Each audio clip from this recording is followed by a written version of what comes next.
নমস্কার, আমার ইউটিউব চ্যানেলে আপনাদের সকলকে স্বাগত জানাই। আপনারা দেখছেন, লাইক, শেয়ার, সাবস্ক্রাইব করছেন। আপনাদের অসংখ্য ধন্যবাদ। যারা করেননি তাদের একটাই অনুরোধ, সাবস্ক্রাইব করুন, ভালো লাগবে।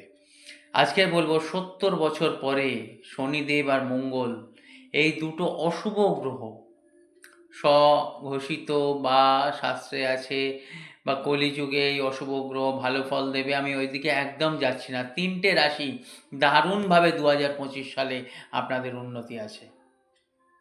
সরি, ৩টে না, ৪টে রাশি: মিথুন, তুলা, মকর, সিংহ।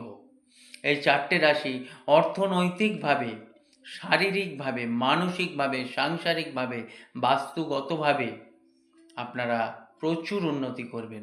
ইন্ডিভিজুয়াল হরস্কোপটা দেখিয়ে নেবেন। সাড়ে সাতি, ঢাইয়া, কালসর্প, মাঙ্গলিক, গ্রহণ দোষ, এইসব অশুভ দোষে একদম ভয় পাবেন না। ভালো থাকবেন। নমস্কার, ধন্যবাদ।